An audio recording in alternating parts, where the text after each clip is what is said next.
أعوذ بالله من الشيطان الرجيم. بسم الله الرحمن الرحيم. بسم اللہ الرحمن الرحیم۔ السلام علیکم ورحمۃ اللہ وبرکاتہ۔ آج بات کریں گے خواب کے اندر غسل کرنے کے حوالے سے۔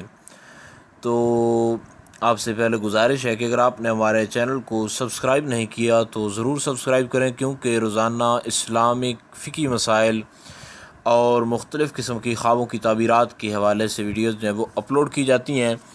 تو آپ سے گزارش ہے کہ ضرور سبسکرائب کریں، اور آپ ہمارے چینل پر دیکھ سکتے ہیں اسلامی معلومات جو آپ کو کہیں بھی شاید نہ ملے، وہ ہمارے چینل پر موجود ہے۔ تو خواب کے اندر غسل کرنے کے حوالے سے بات کرتے ہیں کہ امام ابن سیرین اس بارے میں فرماتے ہیں کہ خواب کے اندر غسل کرنا یہ کئی طریقوں پر ہے۔ ایک ہے دریا کے اندر غسل کرنا۔ تو یہ اگر دریا کے اندر غسل کرتا ہے تو یہ اس بات کی دلیل ہے کہ غموں سے نجات حاصل کرنے والا ہے، کیونکہ دریا کا پانی جو ہے ویسے بھی یہ جب تعویذات میں استعمال کیا جاتا ہے تو اس سے جو ہے وہ غم اور تکلیفیں ٹل جاتی ہیں، اور ویسے بھی اگر تعویذات جو ہیں وہ مل جائیں گھر میں تو ان کو اسی پانی کے اندر ڈالا جاتا ہے۔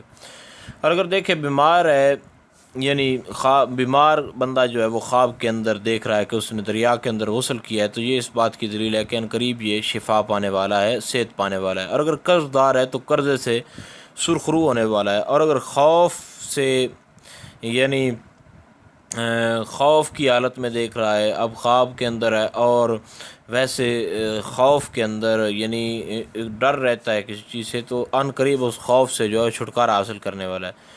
اور اگر یہ قیدی بندہ خواب دیکھے تو یہ اس کے لیے صلح یعنی کہ اس سے خلاصی پانے والا ہے، قید سے رہائی حاصل کرنے والا ہے۔ اور اگر دیکھیں کہ تھوڑے سے پانی سے غسل کیا ہے، ہاتھ منہ دھویا ہے، تو یہ اس بات کی دلیل ہے کہ خیر و منفعت یعنی برکت جو ہے وہ حاصل ہونے والی ہے۔ اور اگر دیکھیں کہ پانی کو یعنی اس میں ہاتھ میں لیا ہے اور اس کو مل رہا ہے جسم پر، تو یہ اس بات کی دلیل ہے کہ اس کو ان قریب جو ہے وہ مال حاصل ہوگا، لیکن وہ مال زیادہ نہیں، تھوڑا مال حاصل ہوگا، اور وہ اپنے اوپر ہی، اپنے اہل و عیال کے اوپر ہی اس کو خرچ کر لے گا، یعنی اس سے زیادہ نہیں ہوگا۔ اگر دیکھیں کہ حضرت جابر مغربی اس بارے میں فرماتے ہیں کہ خواب میں غسل جنابت کیا ہے تو یہ اس بات کی دلیل ہے کہ جھوٹ سے یعنی پاک ہو جائے گا، اور جو زیادتی اور نقصان یعنی جنات وغیرہ کے جو گھر میں زہر ہوئے یا کہیں آپ کو اس کا خدشہ ہو تو وہ آپ اس سے مطمئن رہیں، آپ پر کوئی ایسا معاملہ نہیں ہے۔ تو امید کی جاتی ہے آپ کو مکمل سمجھ آ گئی ہوگی۔ مزید کوئی کسی حوالے سے کوئی مسئلہ ہو تو آپ نیچے کمنٹ میں پوچھ سکتے ہیں۔ آخر میں پھر گزارش ہے کہ ہمارے چینل کو سبسکرائب ضرور کریں۔ السلام علیکم ورحمۃ اللہ وبرکاتہ۔